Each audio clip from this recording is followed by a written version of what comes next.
Bonjour à tous, merci de nous rejoindre dans ce séminaire, enfin dans ce webinaire pardon, dédié au décret tertiaire, dont le thème est spécifique et en même temps apporte, je l'espère en tout cas, une valeur inédite pour vous, puisque l'idée c'était de faire se rencontrer deux sujets, à la fois le décret tertiaire, puisque le décret tertiaire concerne bien sûr tous les établissements tertiaires de manière générale, et notamment les établissements d'enseignement ou les établissements scolaires qui regroupent en tout cas une part importante des établissements tertiaires. Voilà. Et donc d'arriver en tout cas à identifier les moyens d'accélérer, et on est très fiers chez Sobre Énergie effectivement d'avoir un panel d'intervenants de qualité avec plusieurs, enfin en tout cas une personne, Emerson Caban notamment de l'ADEME, on verra juste après les intervenants, une personne de EduRénov avec Monsieur Turcat et également une personne qui pourra témoigner de son expérience de la transition énergétique et notamment comment bien gérer sa stratégie d'efficacité énergétique au regard des objectifs du décret tertiaire. Donc voilà, donc l'idée c'est qu'on arrive à synthétiser finalement la problématique des établissements d'enseignement au regard du décret tertiaire, et c'est tout simplement le sujet de ce webinaire. Avant de commencer et sans plus attendre, on voudrait simplement vous soumettre deux petites questions très très courtes. Ce sera pour le coup un moyen d'obtenir un petit peu votre niveau de maturité sur le sujet à travers deux petits sondages, à travers un sondage très rapide qui nous permet d'avoir finalement de rebondir après sur votre maturité. Et donc, normalement, sur votre écran, vous devez voir en fait une première question qui vous permet notamment de témoigner de votre maturité sur les déclarations opérates. Voilà, ça nous permettra ensuite de rebondir, notamment Emerson Caban, au regard des moyennes, des chiffres qui seront partagés dans le cadre de ce webinaire. Donc, n'hésitez pas à rapidement, s'il vous plaît, à ce moment-là, déclarer, êtes-vous à jour dans vos déclarations sur Opérate, et de sélectionner la réponse qui convient, en tout cas qui vous caractérise. Ça nous permettra tout simplement après d'avoir une idée sur votre maturité et tout simplement de comparer avec les chiffres que pourra nous partager Emerson Caban. Voilà, encore quelques secondes peut-être pour tout simplement voter. Voilà, merci pour cette premier partage. Vous voyez effectivement qu'il y a, allez, c'est du 50-50, une petite majorité sur le non. Donc, il y a encore du job à faire et ça correspond, on va enfin sans déflorer les chiffres de Monsieur Caban, ça correspond plus ou moins à des chiffres, il me semble, de la moyenne nationale. Deuxième sujet, effectivement, sur la partie EduRénov, qui est un des moyens notamment de se mettre finalement d'atteindre, c'est la mise en œuvre d'actions de performance énergétique et de les financer à destination bien sûr des bâtiments publics, établissements scolaires de manière générale, de la crèche jusqu'à l'université ou l'école d'ingénieurs. Donc n'hésitez pas. Est-ce que vous connaissez le programme EduRénov, puisque c'est un des moyens qui est mis à disposition des détenteurs, que ce soit de la collectivité, du département, de la région, mais aussi des établissements supérieurs, des établissements publics. Donc n'hésitez pas à partager votre connaissance, et là ça nous permet d'identifier s'il y a encore du job à faire sur la notoriété de ce programme, même s'il y a déjà énormément de projets qui ont été identifiés, et Monsieur Turcat nous le partagera tout à l'heure. Voilà, encore quelques instants. Donc voilà, juste pour avoir une idée. Donc effectivement, il y a encore des éléments de connaissance, en tout cas de notoriété à avoir auprès de vous. Et c'est justement l'occasion de ce webinaire pour rentrer dans le détail et voir qu'est-ce qu'il y a derrière ce programme EduRénov, qu'est-ce que met à disposition la Caisse des dépôts et la Banque des territoires de manière générale. Et on pourra aussi aller dans le détail à travers un exemple concret, notamment de Monsieur Bourris, qui nous partagera son exemple de l'Université de Lille, et notamment qui a eu recours à un in-tracting qui lui va lui permettre de financer des actions de performance énergétique. Donc sans plus attendre, je vais basculer dans la présentation, juste repréciser donc les intervenants que je suis heureux d'accueillir. Donc Monsieur Caban qui va intervenir en premier sur la partie décret tertiaire avec les chiffres notamment de son dernier bilan qui a été publié en juillet 2024 et le comparer notamment aux chiffres de l'enseignement des bâtiments d'enseignement de manière générale. Moi-même, je suis Arnaud Versavo, je suis directeur marketing de Sobre Énergie. Nicolas Turcat, qui est le directeur du programme EduRénov, Banque des Territoires, et enfin Frédéric Bourris, qui sera là pour nous partager son expérience sur l'Université de Lille. Voilà, donc sans plus attendre, je vous propose, Emerson, de tout simplement commencer votre présentation et qu'on puisse tout à fait enchaîner. Donc juste un petit préalable, puisqu'il y a toujours une part un petit peu d'autopromotion. Qui parle ici, c'est bien sûr Sobre Énergie. Donc je vais vous faire un petit résumé de ce que nous on fait chez Sobre Énergie et bien sûr dans le cadre de notre activité d'accompagnement. Vous avez compris. Alors qui sommes-nous? On est une filiale de la Banque des Territoires et du groupe La Poste. On a la spécificité d'avoir en fait deux activités. On est éditeur effectivement d'une plateforme de gestion d'énergie qui s'appelle Datamark Neo et qui supervise 18 000 bâtiments tertiaires à ce jour. Et en même temps, on a une activité d'études énergétiques comme un bureau d'études qui permet sur le bâtiment tertiaire notamment d'arriver à définir les actions de performance énergétique à travers des audits, à travers des plans d'action d'énergie management à travers donc la prestation d'une une vingtaine d'énergie managers qui sont présents chez nous et qui sont en capacité de vous aider dans votre trajectoire. Voilà, donc très rapidement, évidemment, un certain nombre de collectivités locales qui sont présentes ici nous font confiance et je suis très heureux aussi qu'ils participent à ce webinaire. Voilà, très rapidement, je vais vous laisser la parole, Monsieur Cabane. Et surtout arriver à ce qui nous intéresse, les chiffres clés et les actualités du décret tertiaire. Je vous laisse la main, Monsieur Cabane. Merci et bonjour à tous. Donc oui, l'idée de cette petite présentation, comment ça va s'organiser. Il y aura d'abord une phase de rappel sur l'actualité sur le décret tertiaire de la plateforme Opéra, parce qu'on voit que voilà, il y a 50% avec le sondage de participants qui n'ont pas encore rempli la plateforme, donc certains peut-être ne connaissent pas vraiment ce qu'est le décret tertiaire de la plateforme Opéra. Donc quelques rappels et ensuite, oui, l'idée sera d'aller dans l'exposé un peu de l'étude qu'on a publiée cet été qui visait à faire parler les 750 000 premières déclarations de consommation qui avaient été faites sur Opéra, qu'on a publié à l'été, et de faire un focus sur les chiffres de l'enseignement qui nous intéresse particulièrement ce matin. Donc, quelques actualités sur le décret tertiaire, le dispositif réglementaire. Essentiellement, l'essentiel des travaux depuis ces derniers mois, voire même ces dernières années, se concentre sur la publication des valeurs seuils d'objectifs dits en valeur absolue pour les sous-catégories d'activités qui ne sont pas encore couvertes. Donc là, le dernier arrêté qui a précisé les valeurs absolues pour les secteurs, par exemple, de culture et loisirs et transport et d'autres secteurs, a été publié le 5 juillet 2024, donc il y a 3-4 mois maintenant. Et il y a un arrêté qui est en cours de publication qui concerne surtout les secteurs des commerces qui ne sont pas encore couverts par des valeurs absolues et qui, là, devraient être publiés selon un peu le calendrier réglementaire dans les prochaines semaines. L'horizon, c'est d'ici la fin d'année, voire début d'année prochaine, au dernier délai selon un petit peu la fluidité du travail réglementaire avec le remaniement des équipes récentes là, dans certains ministères.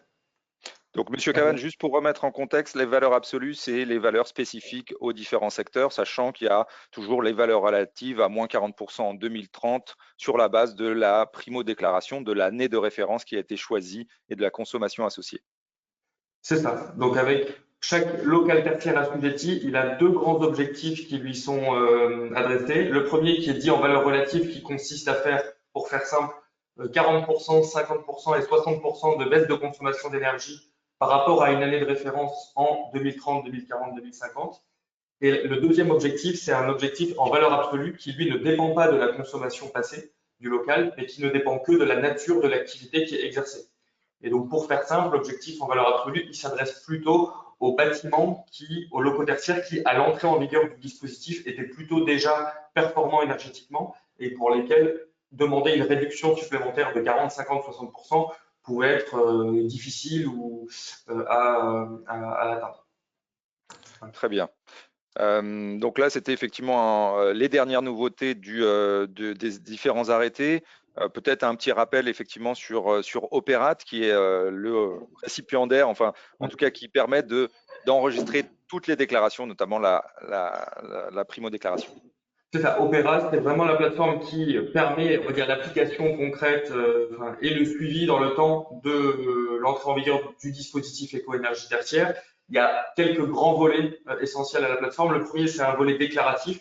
Ça a peut-être été le volet le plus important jusqu'à maintenant. Voilà, donc nous, notre travail, c'est de faire en sorte que les déclarations de consommation d'énergie puissent se faire dans les meilleures conditions possibles. Et on est toujours à l'écoute des retours utilisateurs. On sait que tout n'est pas parfait, loin de là, sur Opera. Et donc, on continue d'améliorer la plateforme pour que l'exercice soit le plus fluide possible pour le plus grand nombre.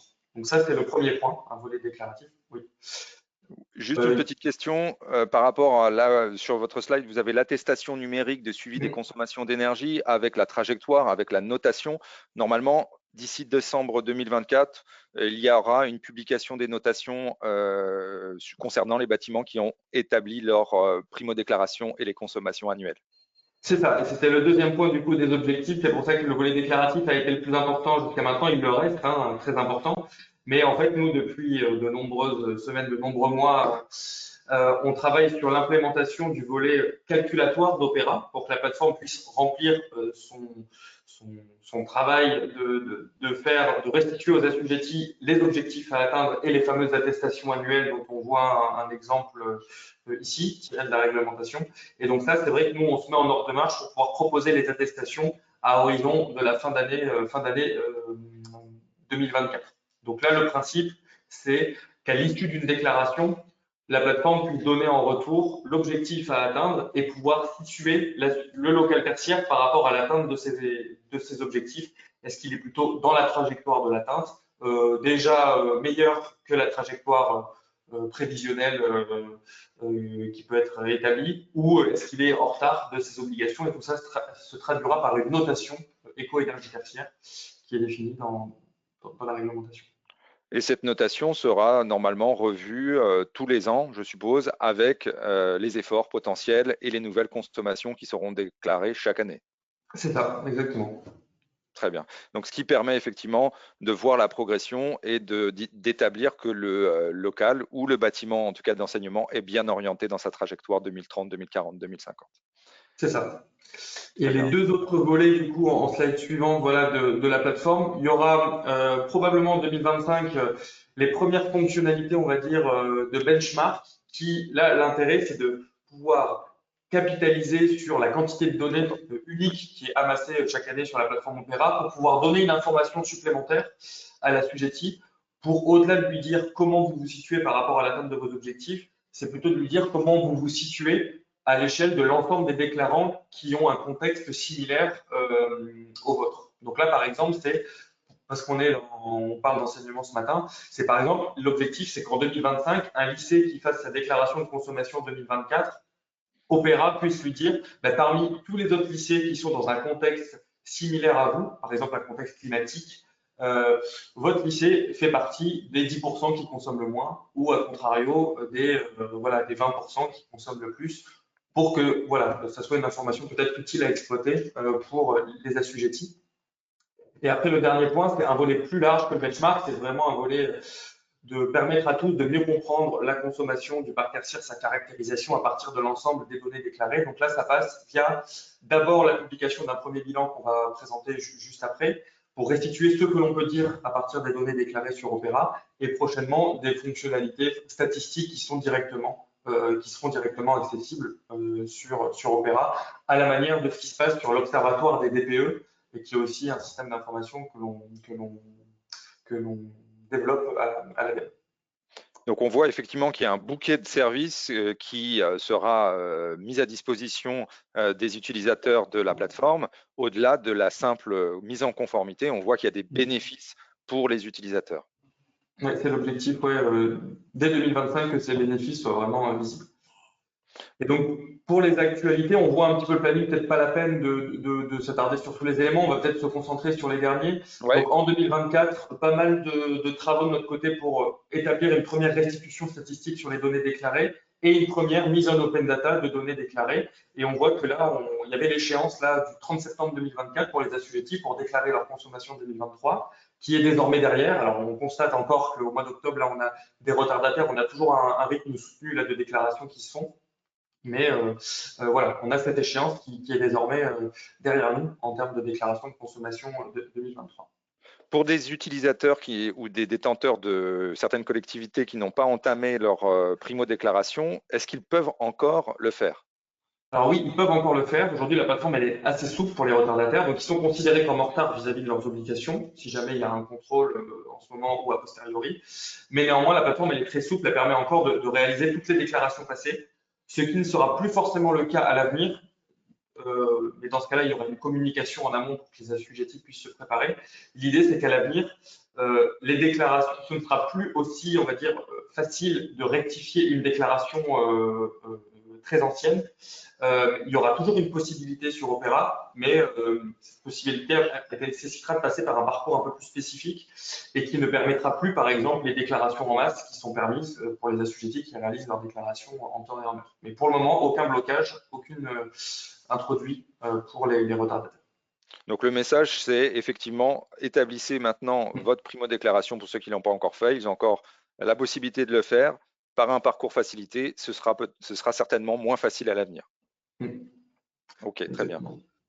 Je vous laisse présenter les éléments du bilan, puisque finalement, il y a des éléments de maturité maintenant sur ce dispositif qui montrent déjà des chiffres qui concernent aussi les enseignements, les bâtiments d'enseignement. C'est ça. Et donc, on a publié cet été une première étude qui visait à faire parler les 750 000 premières déclarations de consommation qui avaient été faites sur Opera en 2022 et 2023.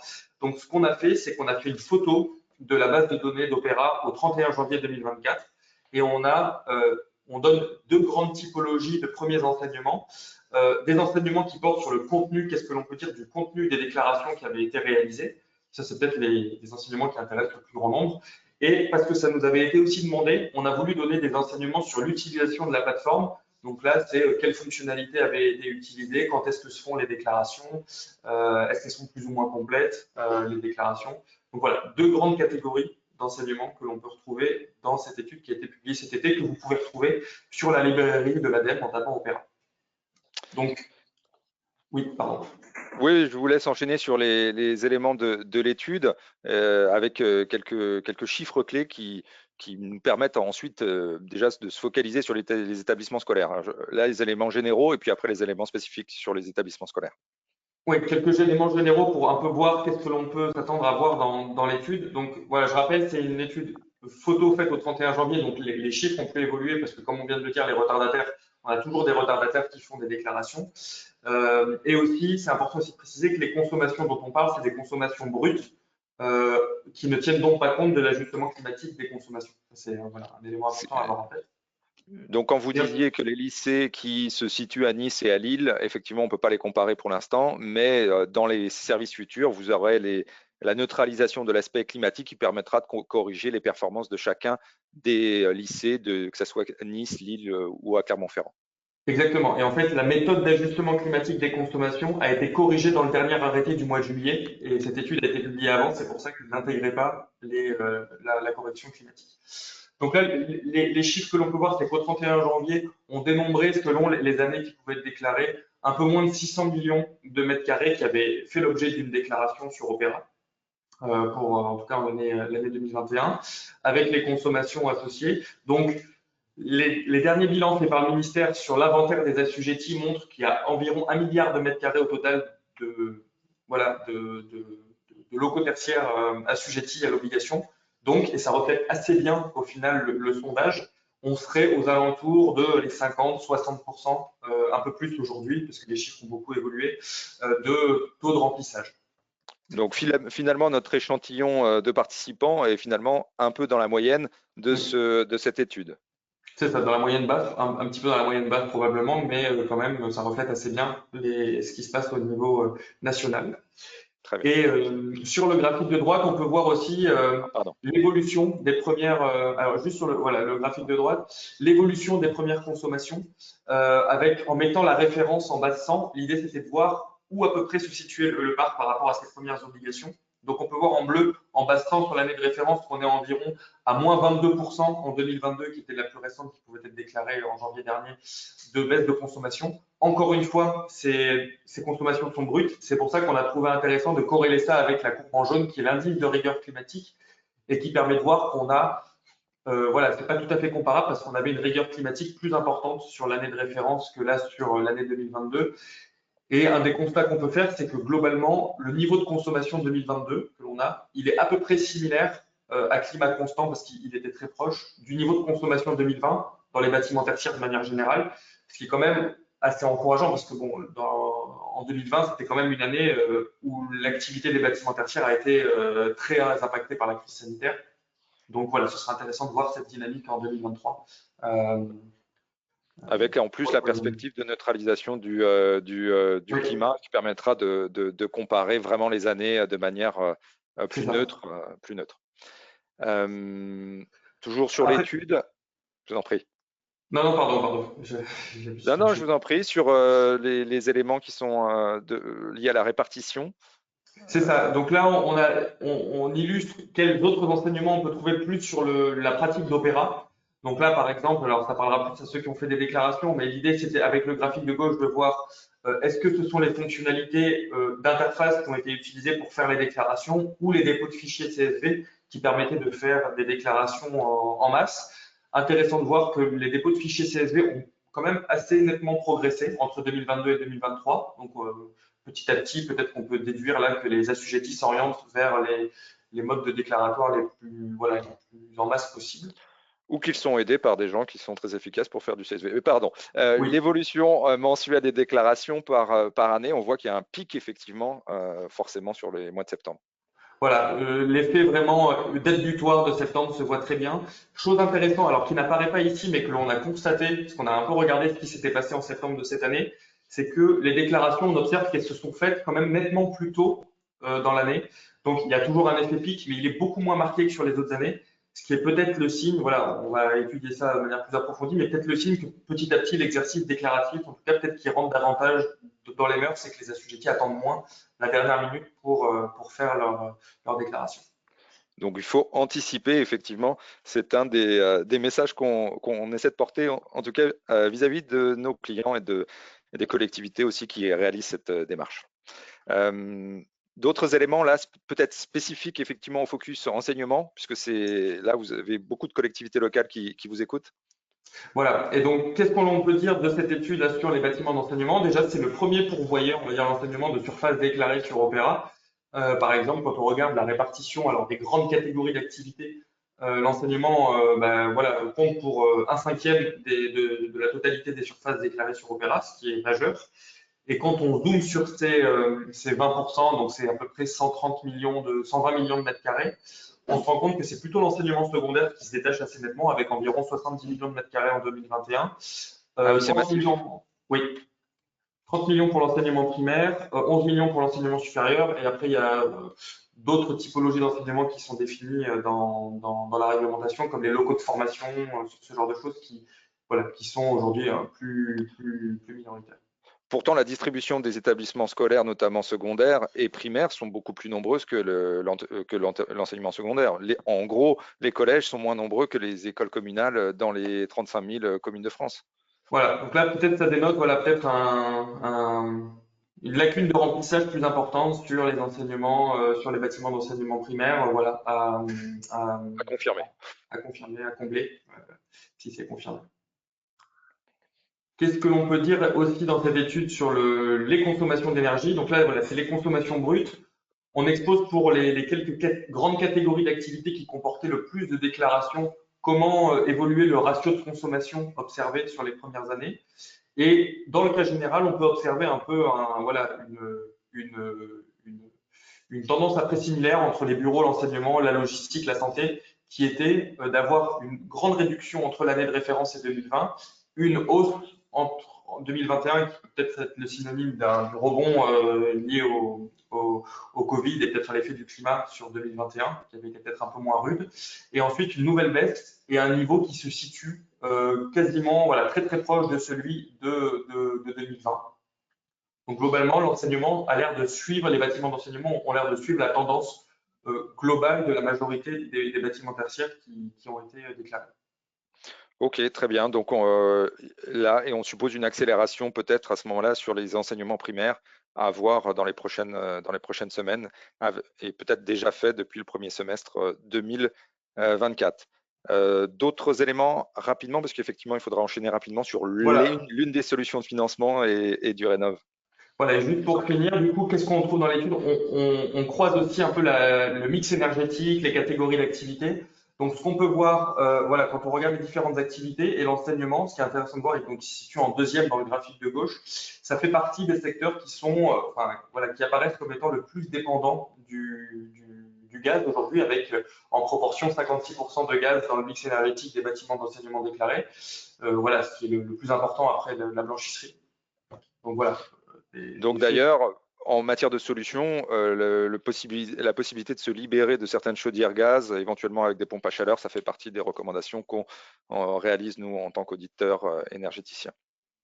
Voilà, et sur le graphique de droite, bon, ça reprend les chiffres de la slide d'avant, mais voilà, en tout cas, vous pouvez désormais voir dans cette étude le ratio de consommation des grandes catégories d'activités. Alors, l'enseignement était plutôt bien couvert. On avait des chiffres en France sur la consommation des bâtiments d'enseignement. C'était moins le cas sur d'autres catégories d'activités, comme les bâtiments de santé, de justice, etc. On avait beaucoup moins de données. Donc voilà, l'étude visait à mettre les premiers chiffres de ratio de consommation sur les différentes catégories d'activités.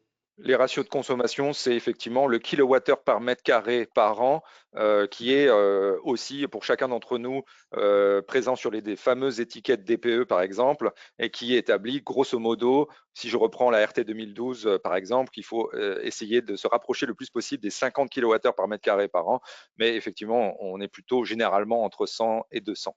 C'est ça. Et là, voilà, je rappelle que là, les ratios sont vraiment en énergie finale aussi, parce que c'est Oui, vraiment l'énergie. Donc voilà, bien faire avec attention à l'énergie, avoir cette notion en tête, parce que d'autres réglementations comme le DPE, etc., parlent également oui, en énergie primaire. l'énergie primaire, effectivement.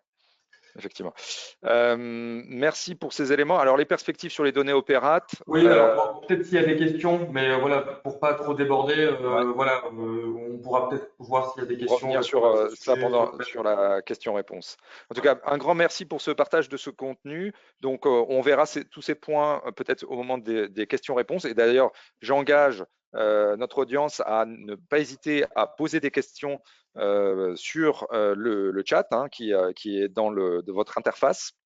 Alors, je vais simplement juste rappeler quels sont les éléments de stratégie énergétique. Je ne vais pas revenir sur le décret tertiaire et le décret BACS, qui est aussi une autre réglementation qui oblige les détenteurs d'établissements scolaires, qui sont des établissements tertiaires, et pour le coup, qui nécessite de se doter d'un système de pilotage du bâtiment tertiaire, c'est-à-dire d'une sorte d'automate qui pilote la CVC, le chauffage, la ventilation et la climatisation et l'éclairage, afin tout simplement de consommer uniquement lorsqu'il y a un usage pertinent et lorsqu'il y a une occupation des locaux.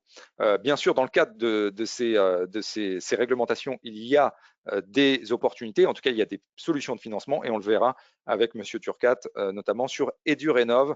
Sachez aussi que vous avez bien sûr les certificats d'économie d'énergie ou le fonds vert qui vous propose des subventions. Donc, juste un petit rappel, le décret tertiaire, on l'a vu, le décret BAC, j'en ai parlé un tout petit peu. La loi climat et résilience, ça, c'est une obligation pour les bâtiments neufs et la mise en œuvre de solutions d'ENR sur toiture à partir de 2023 avec de la végétalisation. Vous avez certainement, et là c'est plus à destination des établissements de l'enseignement supérieur ou de formation qui ont des parkings. Donc, sachez qu'il y a cette loi APER qui a été mise en œuvre, qui a été promulguée en 2023 et dont les arrêtés ont été publiés aussi en 2024. L'obligation de mise en œuvre d'ombrières de photovoltaïque sur les parkings de plus de 1500 m2 avec des échéances différentes selon la taille du parking. Sans rentrer dans le détail, il y a cette orientation qu'il faut avoir en tête. Dans le cadre de nos audits, bien sûr, on passe le bâtiment tertiaire au crible de cette réglementation, ce qui vous permet d'anticiper vos obligations et de prioriser vos actions de performance énergétique. En 1er janvier 2025, il faut savoir, pour ceux qui ont des parkings notamment associés à votre établissement scolaire ou à votre établissement d'enseignement, sachez qu'il y a la loi LOM également, qui a un impact aussi sur la consommation du bâtiment tertiaire. Et ça, c'est quelque chose à prendre en compte. En tout cas, nous, on le prend en compte dans la feuille de route qu'on préconise à destination des collectivités que nous accompagnons. Donc, bien sûr, d'abord, il y a une stratégie où on va bien sûr identifier le nombre de bâtiments du parc. On va analyser les bâtiments prioritaires, ceux qui ont un poids important dans la consommation du parc et qui sont particulièrement énergivores. À ce moment-là, il y a un audit qui peut être mis en œuvre et à ce moment-là, il y a des actions de performance énergétique qui sont éventuellement, c'est-à-dire des travaux qui peuvent être mis en œuvre. Ça va bien sûr de l'autoconsommation jusqu'à l'isolation thermique par l'extérieur et ensuite superviser les résultats. Donc cette démarche-là en entonnoir, c'est celle classique qui vous permet d'avoir un outil d'aide à la décision, de vous donner une visibilité stratégique, d'avoir une planification très concrète des améliorations et aussi forcément de vous mettre en conformité réglementaire. Et la première chose à faire, c'est de faire bien sûr un audit énergétique. Voilà, donc la spécificité de Sobre et les éléments en plus qu'on propose, bien sûr, c'est que ces audits sont digitalisés. Il y a une simulation thermique dynamique avec un jumeau numérique du bâtiment qui prend en compte les spécificités du bâtiment, sa localisation et un certain nombre de facteurs exogènes au bâtiment. Et ensuite, vous avez tout simplement vous avez une restitution avec les préconisations des scénarios qui vous sont nécessaires de suivre pour atteindre la trajectoire du décret tertiaire notamment. Voilà, donc c'est des éléments très rapides. Si vous avez des questions, bien sûr, on pourra en reparler à la fin. Voilà, donc je laisse la parole à Nicolas Turcat pour rentrer dans le détail notamment des leviers de financement qui sont spécifiques aux bâtiments d'enseignement. Et je remercie grandement Monsieur Turcat pour son intervention et d'être là dans ce webinaire. Bonjour à tous. Vous m'entendez bien? Très bien. Bon, super. Alors en effet, la Caisse des dépôts et la Banque des territoires ont lancé un programme de rénovation énergétique, un programme qui est dédié à la rénovation énergétique des écoles, des collèges, des lycées. Tu l'as dit tout à l'heure, dans une vision assez large, y compris les crèches, les PMI, on y reviendra, et les universités. Avec cette idée de se dire, on va chercher à accompagner une masse critique de projets, 10 000, avec un indicateur qui est assez simple, sur une rénovation dite ambitieuse, 40% d'économie d'énergie, et en y dédiant des moyens qui sont inédits aujourd'hui, 50 millions d'euros d'ingénierie et 2 milliards aujourd'hui de financement, principalement à travers des prêts et des avances remboursables. Sur la diapositive suivante, on a aujourd'hui, alors c'est une diapo qui date un peu. Oui, ça a déjà augmenté. Ça a déjà augmenté. On est Oui, passé. ça a déjà Eh oui. augmenté. Alors la dynamique, elle est à l'œuvre. Elle est toujours plus à l'œuvre. Aujourd'hui, on a 2650 projets, donc des projets totem. Alors pourquoi le mot totem? Parce qu'on cherche à donner à voir. C'est une conviction essentielle qu'on avait dans le programme initialement. On va pas chercher à faire une liste des écoles prioritaires depuis Paris, comme un certain nombre de programmes d'action, des villes moyennes, des petites villes, des villages d'avenir, des choses comme ça. On va essayer au contraire d'être dans un mouvement ascendant. Donc c'est charge à vous, les élus, les services techniques, de dire moi j'ai un projet, je vais le soumettre et je vais chercher de l'aide au guichet finalement et du rénov. Donc on est dans une logique où on monte en charge les projets et on essaie de leur apporter une réponse. Donc aujourd'hui on a 1600 projets qui sont totems parce que comme je vous le disais, on est dans une logique de pair à pair. Le but c'est de donner à voir finalement et on voit que c'est quelque chose qui marche bien dans les études un peu initiales au moment de la conception du programme. Moi j'avais vu que il y avait finalement cette confiance entre élus, entre services techniques et donc je trouvais ça intéressant de capitaliser là-dessus. Et finalement, on va chercher et on documente, et vous le voyez peut-être sur les réseaux sociaux, sur ces choses-là, on commence à documenter les projets, on va faire des reportages, on va faire des fiches techniques, et on peut les transmettre à d'autres porteurs de projets quand ils arrivent dans le programme, parce que ça leur donne à voir, tiens, ils ont fait ça à côté, tiens, ils ont fait ça pas très loin, ou tiens, ils ont fait ça sur la même typologie de bâtiment, et c'est intéressant. Voilà, sur la diapositive suivante, elle explique en gros finalement nos trois grands piliers. Le programme, il marche sur trois jambes. Sur la première jambe, c'est finalement la ressourcerie. C'est finalement notre capacité à être capable d'expliquer, à trouver de l'aide, à orienter un certain nombre de choses. Aujourd'hui, il y a beaucoup d'élus de services techniques qui nous disent en fait on n'y comprend rien, il y a trop de choses, ça part dans trop de sens, il y a trop de guides. Et pour le coup, bah, on essaye justement de remettre dans un lieu unique un ensemble de documentation. Alors pour l'instant, on le fait chez nous à la Banque des Territoires, mais on est en train de le travailler justement avec les collègues de l'ADEME, avec les collègues du ministère, avec les collègues d'Acté aussi, on en a parlé tout à l'heure, de pouvoir remettre, le CRMA aussi, de pouvoir remettre autour de la table un ensemble, voilà, de remettre autour d'un site web, on va dire, unique, l'ensemble de la documentation qu'il vous faut pour faire ça. Alors nous, on va chercher à éditorialiser de notre côté probablement un petit peu plus le contenu. Et en gros, vous avez un peu des guides et on va vous pousser en fonction de vos besoins, des guides un peu différents.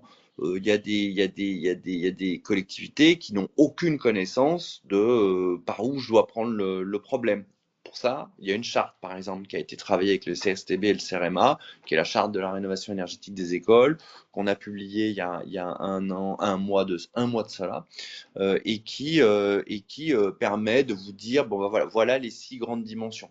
Puis pour ceux qui sont déjà un peu plus loin, qui sont dans une logique très avancée avec des services techniques qui sont plus poussés, vous avez par exemple des guides sur le tiers financement, avec des retours d'expérience sur le tiers financement, sur des choses de cette nature-là. Donc vous voyez, vous avez vraiment toute une gamme de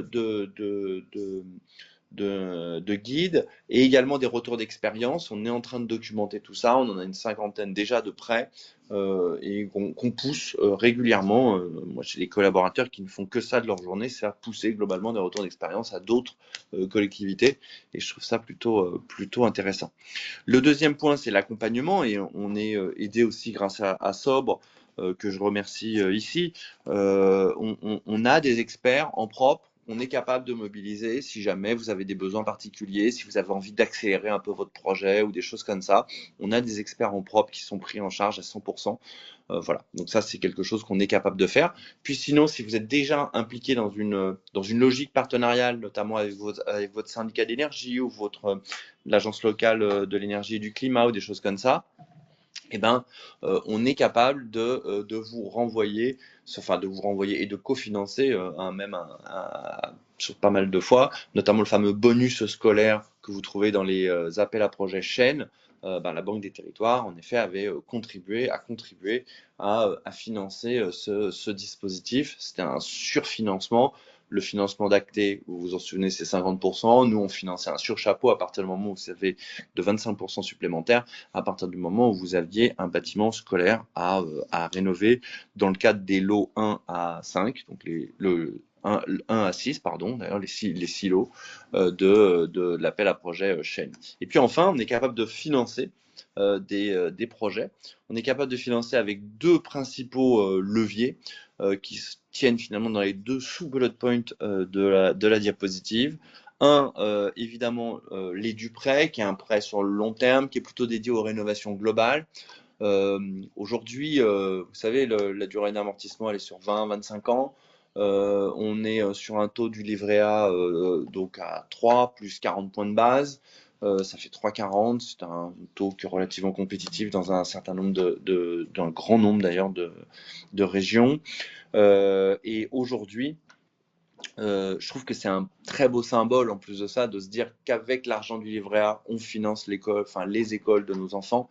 C'est quelque chose de très vertueux et ça fait partie de la lettre ministre qu'on a reçue depuis bien longtemps de financer les infrastructures du pays grâce notamment au livret A.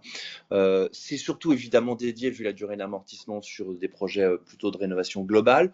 On intègre l'ensemble des travaux, y compris d'ailleurs par exemple des projets de végétalisation et des choses comme ça, dans le même package, d'accord? Donc l'EduPrêt couvre l'ensemble des travaux souvent. Alors après, il peut couvrir aussi un bout des travaux ou un bout du bâtiment ou un bout de la rénovation, hein. Vous avez plein de formats différents. Et ça, voilà, je le souligne parce que en sachant que le coût de fonctionnement et finalement l'économie que vous allez générer jusqu'à 40% finalement à minima va être des économies, vont se répartir sur les 20 prochaines années.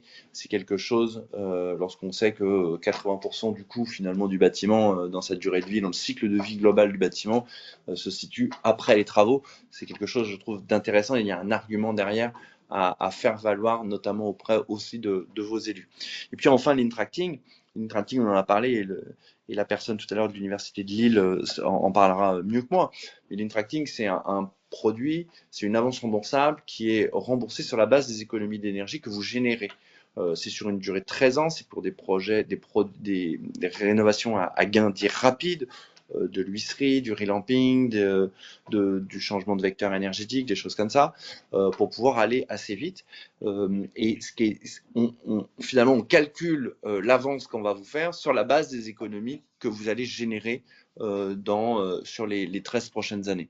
Et ça, je trouve ça quelque chose de très, très intéressant, puisque ça peut être piloté et ça peut être aussi avec un intérêt, enfin, on dirait, ça permet d'allier une mécanique financière à une mécanique de rénovation qui est toujours appréciée. Sur la diapositive suivante, voilà, alors c'est quelque chose d'important et n'hésitez pas. En fait, la question, c'est vous avez un projet de rénovation énergétique d'école, de collège, de lycée, d'université, de crèche, de PMI, de centre de loisirs, tous les bâtiments scolaires, éducatifs. Aujourd'hui, on les intègre dans le programme. Les seuls qui sont un petit peu en dehors du scope, c'est les établissements privés, sous contrat ou pas d'ailleurs. Puisqu'on n'est pas, la Caisse des dépôts a des difficultés à financer ce type d'infrastructure. Concernant les universités, d'évolution ou pas, on est capable d'accompagner en ingénierie. On aura du mal à accompagner en financement, mais on pourra accompagner à minima en ingénierie. Donc ça, c'est des choses, j'insiste. Et puis, je vous dis, il faut quelque part, alors le mot adhérer, il faut vous inscrire quelque part au programme. Comme je vous le disais, c'est un processus volontaire. Il faut rentrer dans le programme pour pouvoir bénéficier de l'ensemble de l'ingénierie et de l'ensemble de l'accompagnement. On est en train de vous préparer des choses assez passionnantes cette année. On va vous pousser finalement voilà, lorsque vous rentrerez, on va vous demander un peu de spécifier votre projet et ensuite on va vous personnaliser finalement votre accompagnement. Ça, c'est quelque chose qu'on est en train de préparer. On est en train de travailler aussi sur des nouveaux guides, sur des nouvelles ressources. Je pense notamment aux questions, par exemple, des modulaires, qui est quelque chose qui est très, très présent dans les préoccupations des élus et des services techniques. On est en train de travailler aussi sur les questions de végétalisation de cours, évidemment. On est en train de dériver un ensemble de nos produits sur ces sujets-là. Donc, voilà, il y a plein de choses, il y a plein d'avancées qu'on va essayer de faire progresser. Voilà, n'hésitez pas, adhérer. Adhérer, c'est gratuit, hein, évidemment. C'est pas engageant particulièrement. Par contre, ça vous permet de vous rentrer dans la liste et donc de vous traiter prioritairement. L'ensemble on est dans une logique, dites-le nous une fois, j'insiste. Donc, lorsque vous rentrez dans le programme, ensuite, on vous redemandera pas un certain nombre d'informations. Donc, c'est le moment de rentrer et d'adhérer, j'allais dire quelque part. Et ensuite, qu'on fasse le point ensemble. Merci beaucoup Nicolas. Donc là, en tout cas, vous avez compris le message. La première étape, c'est l'adhésion.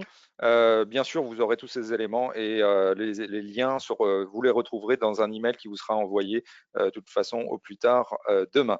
Voilà, merci beaucoup Nicolas pour ces éléments. Il y aura certainement des questions, donc je vais juste enchaîner et ça me permet de. Alors, effectivement, dans un parcours, je vais être obligé de passer parce que pour laisser Monsieur Bourri aussi témoigner notamment de la logique d'avance remboursable dans le cadre d'un programme d'Intracting. Et Monsieur Bourri, je vais vous laisser la parole de telle sorte qu'on puisse avoir une concrétisation de votre expérience sur l'Université de Lille. Vous m'entendez, Monsieur Bourri? Allô? Est-ce que vous m'entendez? Oui, Monsieur Bourri? Oui, bonjour. Eh bien, écoutez, c'est à vous. Je vous laisse la parole et témoigner un peu de votre expérience. Très bien, merci, bonjour à tous. Donc, je vous présente rapidement l'Université de Lille. Cette année, environ 80 000 étudiants, 8 000 personnels, ça comprend donc le personnel enseignant et le personnel administratif. Si on s'intéresse à notre patrimoine immobilier, on a 3 gros campus et 25 sites qui ne sont pas des campus, sont parfois des bâtiments isolés. 1,5 million de mètres carrés de surface foncière, 190 bâtiments et un petit décalage, mais 625 000 mètres carrés de surface utile. Donc, c'est quand même un joli patrimoine, en tout cas un patrimoine très, très diversifié. Effectivement. Ce qui est important de comprendre, c'est que donc sur le graphique de gauche, vous voyez l'âge de construction de nos bâtiments. Et en fait, on se rend compte que la majorité de notre parc de bâtiments a été construit dans les années 60-70. Nos 3 gros campus, notamment, ont été construits en quelques années, entre les années 65 et 70, et que la majorité de notre parc aujourd'hui a plus de 30 ans, donc construit sans réglementation thermique, ou en tout cas avant des réglementations thermiques qui avaient vraiment du sens. Donc on a aujourd'hui un patrimoine qui est majoritairement assez énergivore, et en tout cas peu efficace thermiquement. Nos usages, eh bien, on peut penser qu'on fait majoritairement de l'enseignement, mais en fait, c'est pas que ça. On a à peu près un gros tiers de nos surfaces qui sont de l'enseignement, mais on a aussi beaucoup d'activités de recherche, donc laboratoire de recherche, plateforme de recherche. On a aussi une part importante de bâtiments administratifs, tertiaires, une part importante de bibliothèques universitaires et une part assez importante d'équipements sportifs.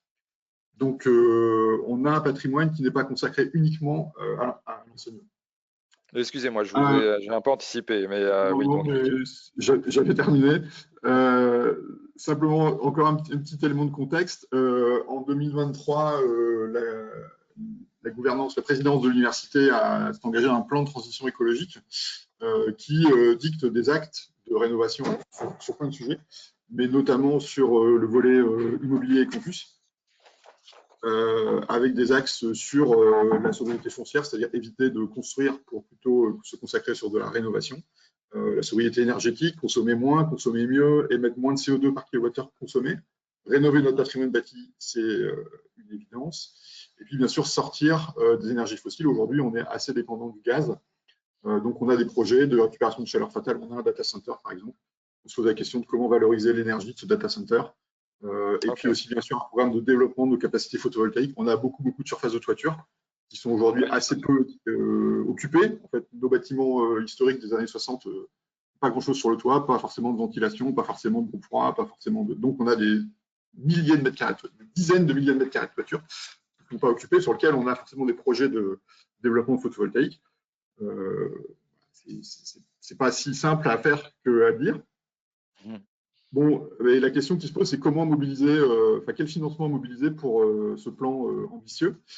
On s'est livré un petit exercice en interne, savoir quel serait le coût de la rénovation totale de notre patrimoine. Quand on a fait un exercice basé sur des ratios et des mètres carrés, on arrive à plus d'1,2 milliard d'euros. C'est-à-dire que c'est bien au-delà de nos capacités financières aujourd'hui. L'Université de Lille aujourd'hui est une université qui est budgétairement en déficit. Donc, c'est compliqué d'envisager des rénovations lourdes quand on manque de financement. Donc, pour résoudre une partie de ce problème, on a été sollicité par la Banque des Territoires pour recourir à un financement in-tracking. Donc, je ne sais pas si vous l'avez expliqué à l'avance, mais globalement, il s'agit d'engager des actions de performance énergétique, de rénovation, de systèmes, d'enveloppe, qui génèrent des économies. Et ces économies, c'est le montant des mensualités ou des annuités qu'on rembourse. Donc, c'est normalement un prêt, une avance remboursable qui n'a pas d'impact direct sur la trésorerie de l'université. Donc, juste pour mettre à la place d'autres collectivités ou d'autres établissements publics qui seraient intéressés par ce financement d'in-tracting, le préalable pour vous, c'est d'identifier bien sûr les besoins des bâtiments tertiaires, les déperditions éventuellement, et les actions dans le cadre d'un scénario et d'une trajectoire à atteindre. Oui, alors c'est le cas de la diapositive suivante. Voilà, pardon, exactement, on anticipait sur le parcours. C'est un peu le cheminement cette action. Alors, le premier pas en haut à gauche, qui est vraiment d'abord d'identifier les actions de performance énergétique. Donc ça, c'est fait en interne par nos services, nos responsables de site, notre ingénierie, ici la direction de l'immobilier, d'identifier des actions pour lesquelles on a un besoin évident de travaux et pas forcément de financement à mettre en face. Ce qu'on avait identifié, c'était des mises en place de GTB, des remplacements de centrales de traitement d'air, des travaux sur le chauffage, des embouages de réseau, des circulateurs de chauffage, des choses comme ça qui sont de la maintenance quasiment courante, en tout cas du gros entretien remplacement, mais pour lequel on a du mal à déclencher, à trouver des financements. Donc, avec cette liste de travaux, on est allé voir la Banque des Territoires, notre agence régionale ici à Lille, qui a fait une première validation technique ou théorique, enfin, en tout cas financière, première projection de la validité de ces travaux. Mais ça demande à être expertisé par un tiers, un bureau d'études, qui va être capable de valider la performance énergétique de l'action, son coût et son gain, à la fois en kilowattheure, mais son gain transformé en euros. Donc, pour ça, il nous a fallu sélectionner un prestataire pour réaliser des audits énergétiques ou des audits techniques sur certains bâtiments, pour justement valider ces actions qu'on avait pré-identifiées. Le prestataire qui a été retenu à la suite de la consultation, c'est Sobre Énergie. Les audits qui ont été réalisés sur une durée assez rapide, d'environ 4 ou 5 mois, entre la commande et la livraison des rapports d'audit. Et donc, c'était vraiment un gros travail de compréhension du bâtiment, de compréhension de son fonctionnement, de l'enveloppe et des systèmes, la modélisation du bâtiment pour en faire des simulations thermiques dynamiques. À la fin de cet audit, donc à la fin de ce gros travail, vraiment, j'insiste sur le fait que c'est à la fois un gros travail et qu'il a été extrêmement bien réalisé de manière très précise et efficace. Donc, vraiment, bravo. Donc, à la fin de ces audits, les actions qu'on avait proposées ont été validées. Certaines ont été validées, d'autres ont été invalidées parce que pas assez, le temps de retour sur investissement était trop long. Ou, voilà. Et il y en a aussi d'autres qui ont été proposées qu'on n'avait pas identifiées. Et ces actions, donc celles qu'on a proposées et les nouvelles, qui sont chiffrées en euros et en kilowattheures, ces résultats sont retournés à notre agence de la Banque des Territoires, qui a du coup pu intégrer ces résultats dans sa simulation financière pour nous éditer une hausse de prêt qui était vraiment recalée par rapport au constat de l'audit. Aujourd'hui, on en est, nous, à cette étape-là. Donc, on a nos actions qui sont clairement identifiées, une offre de prêt qui est sur le point d'être signée. Une fois que ça sera administrativement mis en place, on pourra lancer des appels d'offres travaux. On pourra constater à la fin des travaux, donc c'est des travaux qu'on a programmés en 2025, 26, 27, des premiers gains énergétiques. Et ces premiers gains énergétiques, monétisés en euros, donnent l'équivalent des échéances à rembourser. Donc aujourd'hui, on en est au début de la 3e ligne, là, mais il ne faut pas du tout sous-estimer le temps de travail et l'énergie des 2 lignes précédentes, qui sont techniquement assez complexes, mais en tout cas, il faut être bien accompagné. Donc, si on fait effectivement le rétro-planning, si on regardait effectivement 2030, l'échéance du décret tertiaire notamment, on voit que là, ça tient, mais il faut pas trop tarder, quoi. Ouais, les 2 premières lignes, c'est un an et demi, quoi. Voilà. On n'a pas été non plus très rapide. On n'est pas. Après, chacun fait à son rythme et selon la complexité de son patrimoine. Évidemment, peut-être que certains ont un patrimoine plus simple et peuvent aller plus vite. Bien sûr, c'est un gros facteur dans l'équation. Peut-être juste rappeler les chiffres clés du projet pour que ça soit complet. Donc, Sobre Énergie, on nous a réalisé 4 audits. Un audit énergétique complet, enveloppe plus système, sur un de nos gros campus. Donc là, c'était vraiment un gros travail avec du coup des propositions d'action de performance sur l'enveloppe et sur les systèmes. Et puis 3 audits plus simplifiés que vous appelez audit d'exploitation de mémoire, qui là vraiment traitaient 2 points particuliers sur nos systèmes techniques, de performance d'une GTB, action de remplacement d'une CTA ou d'un groupe. Voilà. Sur des typologies très très variées, ce que je rappelais au début, de l'enseignement, mais aussi du bureau, des laboratoires de recherche, des équipements sportifs. Alors, vraiment, les audits ont balayé à peu près tous nos usages, peut-être pas les bâtiments tertiaires, mais globalement, tout ce qui est enseignement, recherche, sport, c'était dans le scope de ce qui était demandé. Et donc, sur les surfaces concernées, donc le Beau Campus plus les 3 autres bâtiments isolés, ça représentait des sites entre 15 000 et 44 000 mètres. Donc effectivement, là, vous êtes sur un patrimoine très très large, enfin assez large, on va dire. Certaines collectivités qui nous écoutent ont peut-être des patrimoines plus restreints, mais ça ne nous empêche pas effectivement d'intervenir également. Juste pour rentrer juste dans l'exemple, et là, on va devoir juste prendre peut-être un scénario pour que ce soit concret, et puis après, on basculera dans les questions-réponses parce qu'il nous reste peu de temps. Je vous en prie, monsieur. Et donc ça, c'est un extrait du rapport d'audit Sobre Énergie, donc qui présente un des scénarios, qui est celui, l'objectif décret tertiaire 2030, donc moins 40% par rapport à notre année de référence. Et donc, ce qu'on voit dans l'encadré, c'est que pour atteindre cet objectif donc des moins 40%, c'est les actions du scénario 1, c'est-à-dire les actions que nous, on avait identifiées avec nos services, plus une action supplémentaire de relamping total du bâtiment. Et là, on voit dans le deuxième tableau grisé que le gain est bien de 40% par rapport à notre année de référence, avec aussi du coup un calcul des émissions de gaz à effet de serre qui correspondent. Ce qui est important pour l'e-tracking, c'est la traduction de tout ça en euros. Donc, un coût estimé de travaux, un coût estimé des aides financières, donc là, des certificats d'économie d'énergie. Ce qui nous donne en dessous un temps de retour brut ou un temps de retour net, c'est-à-dire suivant qu'on prenne en compte ou non l'impact des certificats d'économie d'énergie.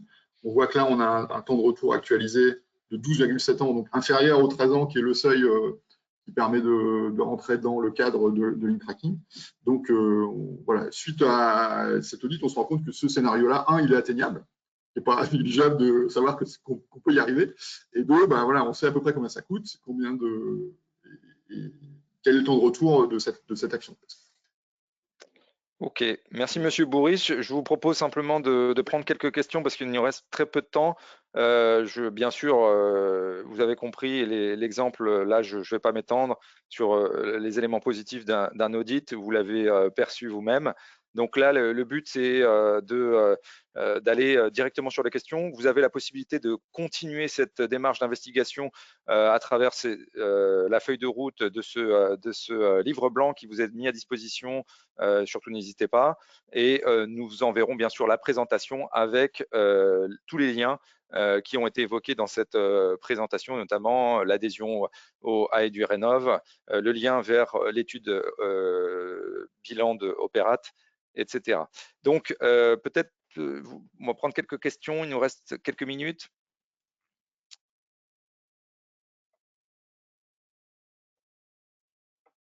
Alors, tu les vois les questions?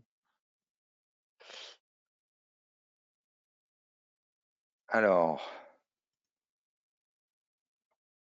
je vois pas où sont les questions. Alors. Ok, alors pourquoi, alors Monsieur Cabane, il y a une question pour vous. Pourquoi n'y a-t-il pas d'arrêté valeur absolue 2 dans le tableau? Donc ça, je pense que c'était juste un petit oubli, mais si vous voulez juste faire un petit commentaire par rapport à ce point. Non, j'ai fait un slide directement fait par le ministère, donc il y a peut-être une copie dedans. D'accord, ok. Bien sûr, on vous enverra bien sûr le support à terme du webinaire. Donc ça, c'était une question qui avait été posée. Pas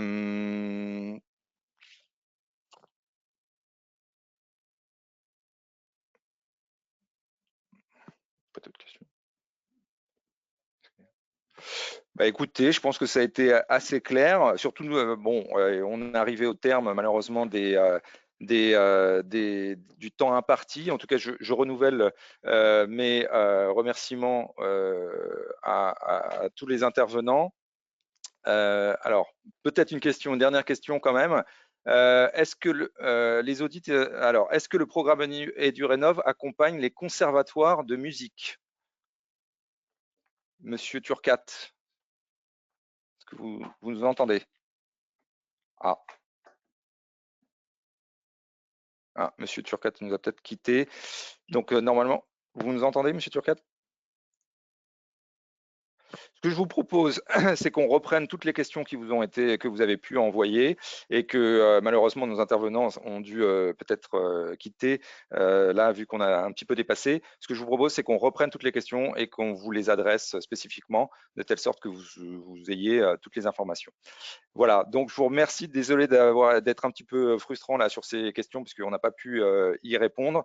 On vous fait une réponse sur l'ensemble d'entre elles, en tout cas la plupart d'entre elles, et on vous remercie, en tout cas Sobre vous remercie pour ce webinaire et je vous souhaite une très bonne journée. Merci à vous.